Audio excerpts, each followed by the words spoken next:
I'm Julie Herman of Jaybird Quilts and Lazy Girl Designs, and welcome back to the Sweetpea Pod Sew Along. In this video, we're going to gather our supplies and get started to make our Sweetpea Pod. The ingredients for the Sweetpea Pods create 2 pods, 2 10-inch squares, a 10-inch square of fusible fleece, and 1 zipper make 2 pods. The first thing you need to decide is, do you want to make 2 matching pods, or do you want to make 2 opposites? Here I used 1 fabric on the outside of one and 1 fabric on the outside of the other to get a mix and match look. If you want to do this, we'll cut the fabrics first and then fuse. If you want to, say for instance, make 2 pods with this fabric on the outside, before cutting you'll go ahead and fuse this fabric to your fusible fleece and then cut. I'm going to go ahead and make 2 coordinating pods. To make 2 coordinating pods, I need to go ahead and cut my fabrics. I need to cut them diagonally. So if you have a 45-degree line on your mat, that can be helpful. You can line your fabric up on that 45-degree line and find a point, and then make sure your other point lines up right there. Simply going to take a ruler and go ahead and cut these in half. Sometimes when your ruler moves, your fabric moves. Readjust if necessary.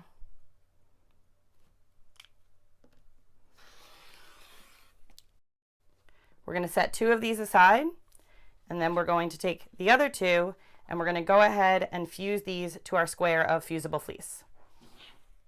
I have my square of fusible fleece, and I'm going to go ahead and take my 2 triangles, and I'm going to line up the square edges, and then the 2 fabrics are going to meet in the diagonal.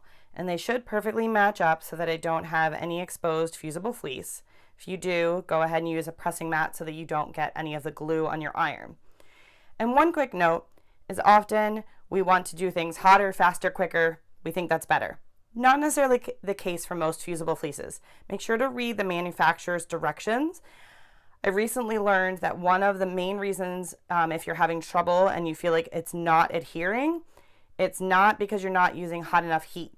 It's because you went ahead and possibly used too high heat and the glue actually evaporated rather than melted. So I've got my iron set to more of a medium setting, and I'm just going to go ahead and slowly press, and I'm going to hold for about 6 to 8 seconds in each location, because that's the directions for the fusible fleece that I'm using. And I will repeat this process so that I can go ahead and fuse my triangles to my fusible fleece. I have my triangles fused onto my fusible fleece, and now I'm back at my cutting mat, and it's time to cut this in half so we get 2 triangles. So you can either line it up on a vertical line on your cutting mat, or you can just go along the line on your piece. I find it's easy enough for me to just go along the line of my piece, and I am just cutting right where the 2 pieces butt up against each other.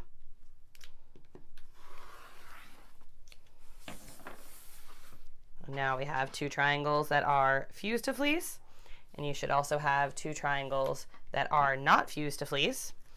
And so we're going to match those up as the linings, and I'm going to set one aside for now.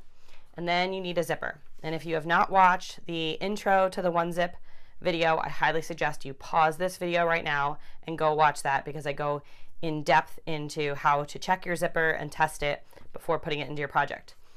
But I'm going to go ahead and use my scissors that are my zipper scissors, and that is so I don't damage or dull the blades of my good scissors. And then go ahead and cut the end off my zipper. I'm going to cut these ends off as well. And I'm going to unzip my zipper. And there's going to be 1 half used for each of the projects. And I've got an assortment of pulls, and so I can go ahead and switch my pull if I'd like. I'm going to go on the higher contrast side for this project so that you can see it at the machine. I'm going to use a red zipper and a really contrasty thread. Thanks so much for joining us here for the second video in the Sweetpea Pod Sew Along. I hope you enjoyed learning how to prep for your Sweetpea Pod. Please be sure to like, comment, and subscribe to the channel, and I'll be back here in the next video to show you how to sew that zipper in.